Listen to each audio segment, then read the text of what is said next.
L'accouchement, travail, accouchement et début du postpartum.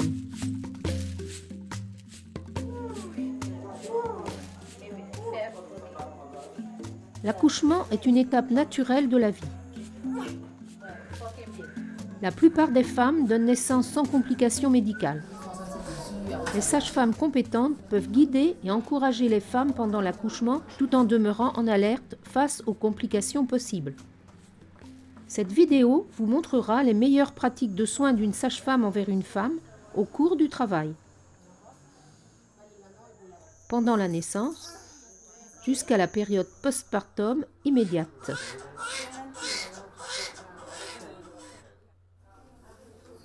Lorsqu'une femme en travail se présente à vous, souhaitez-lui la bienvenue ainsi qu'à son accompagnateur. Examinez la zone vaginale afin de vérifier si elle est prête à accoucher. Renseignez-vous sur son niveau de travail. À quel moment a débuté ses contractions et à quelle fréquence se situe-t-elle? Est-ce qu'elle perd ses os? Renseignez-vous sur les signes à risque tels que le saignement vaginal, les maux de tête sévères, une vision altérée, la fièvre ou une douleur abdominale sévère entre les contractions. En cas de signes inquiétants, veuillez la transférer à un niveau de soins supérieur. Examinez-la afin de déterminer la progression du travail et vérifier pour toute complication qui pourrait affecter la santé de la femme ou du bébé. Expliquez ce que vous allez faire et lavez-vous les mains.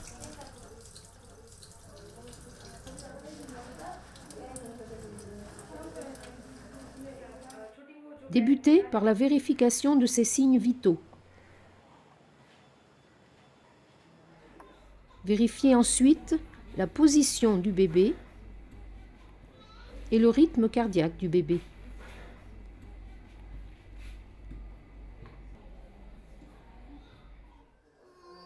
Notez la fréquence des contractions dans une période de 10 minutes, quelle en est la fréquence et la durée.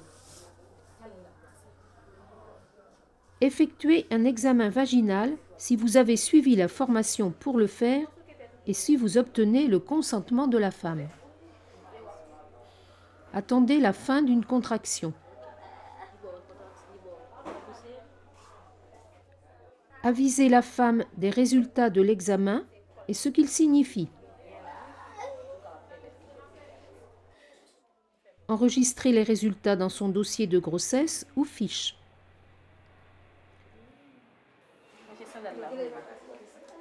Encouragez la mère à demeurer active.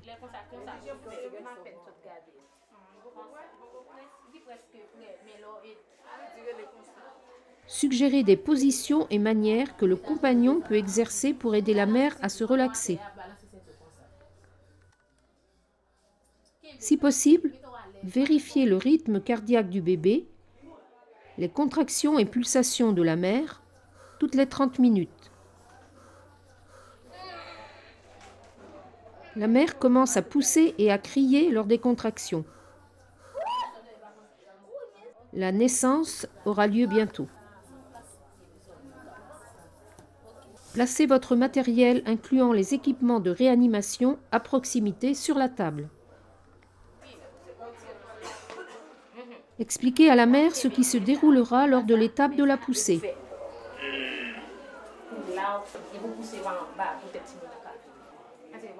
Rassurez-la que vous et son compagnon allez l'aider.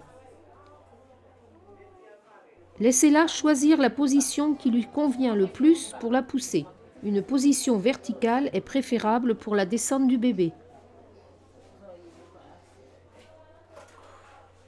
Portez des vêtements de protection pour éviter le contact avec le sang et autres fluides. Utilisez des gants de protection et, si possible, un tablier, des lunettes de protection et un masque.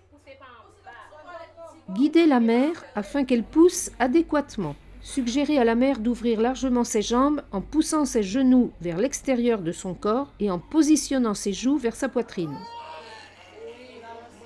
Permettez-lui de pousser lorsqu'elle en ressent le besoin. Laissez-la prendre de profondes et lentes respirations entre les contractions.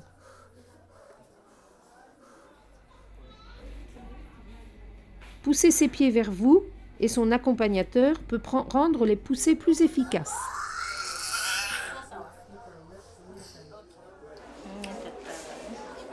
La mère progresse bien. Vous pouvez maintenant apercevoir la tête du bébé avançant le long du vagin au cours des contractions. Afin d'éviter les déchirements, aidez la mère à pousser tranquillement la tête du bébé. Communiquez constamment avec la mère. Guidez-la à expirer la bouche ouverte au cours des contractions pendant que vous soutenez l'ouverture vaginale. Appuyez fermement une main sur le périnée. Avec les doigts de votre autre main, appuyez délicatement vers le bas pour garder la tête du bébé souple. Ceci permet à la peau de s'étirer graduellement.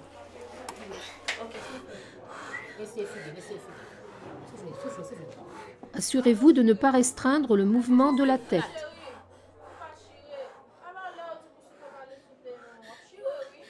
Essayez de sortir la tête lentement afin que la naissance soit spontanée.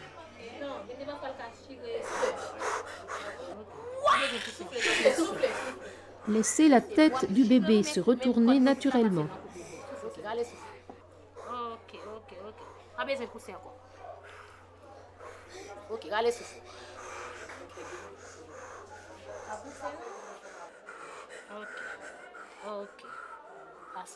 Soutenez les épaules du bébé lors de leur sortie, une à la fois. Tenez ensuite le reste du corps du bébé pendant sa sortie. Notez l'heure de la naissance. Couchez le bébé sur l'abdomen de la maman. Séchez vigoureusement le bébé avec une serviette propre et changez la serviette mouillée par une serviette propre et sèche. Ce bébé respire bien, mais si le bébé ne respire pas dans les 30 secondes suivant la naissance, aidez-le à respirer. Laissez bébé dans un contact peau à peau sur la poitrine de sa maman et couvrez-le, incluant sa tête. Vérifiez l'abdomen de la maman pour vous assurer qu'il n'y a pas d'autre bébé. Administrez ensuite de l'oxytocine 10 unités en intramusculaire au haut de la cuisse pour éviter les saignements abondants. Administrez cette injection dans la première minute suivant la naissance.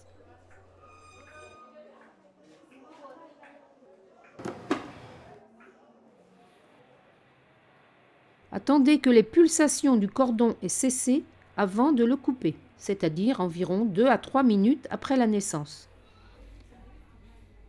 Utilisez une ficelle stérile pour attacher solidement le cordon à une largeur de 2 doigts du ventre du bébé. Effectuez 3 nœuds serrés à chaque ficelle.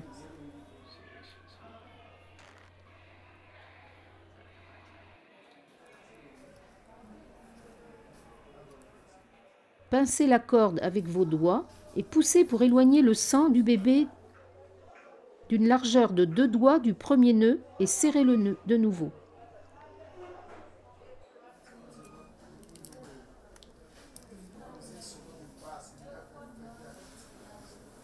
Coupez la corde avec des ciseaux stériles ou une lame.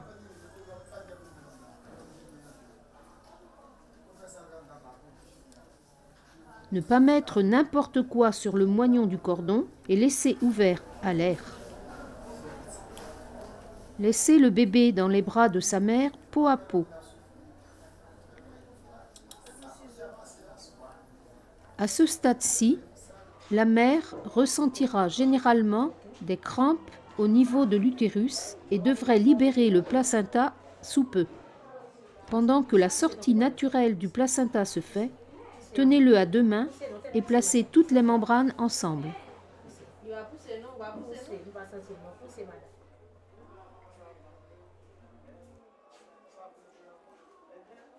Appuyez sur l'utérus pour vous assurer qu'il est dur et contracté. Il devrait y avoir un léger saignement vaginal. Si le saignement est plus important, frottez le bas de l'abdomen pour aider l'utérus à se contracter et indiquez-le à la mère également. Inspectez le placenta pour vous assurer qu'il est complet et qu'il ne manque pas de partie.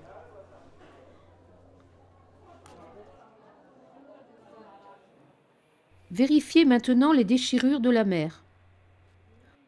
En utilisant un éclairage adéquat, séparez délicatement les lèvres et vérifiez la partie inférieure du vagin et du périnée pour les sécrétions. La mère n'a aucune déchirure. Vous pouvez maintenant nettoyer la zone et appliquer un tampon propre.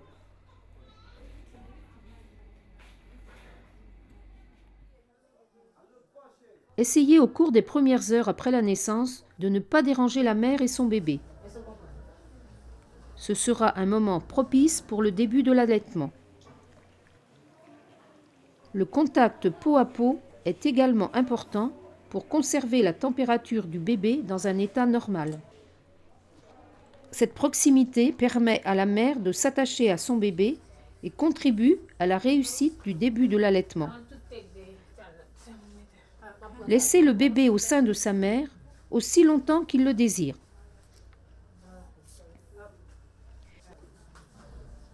Examinez le bébé et la mère toutes les 15 minutes au cours de la première heure et 30 minutes à la deuxième heure après la naissance. Vérifiez les activités normales du bébé, sa respiration et sa couleur. Vérifiez s'il y a des saignements autour du cordon et la chaleur des pieds du bébé.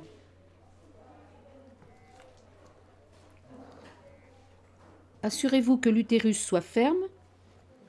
Vérifiez les saignements, la pression artérielle et la pulsation.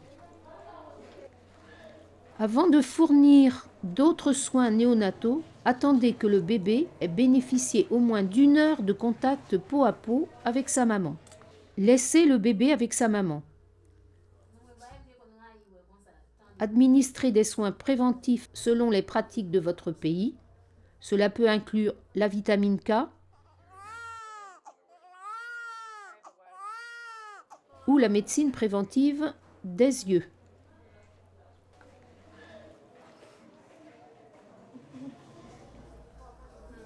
Gardez le bébé au chaud lorsque vous le pesez.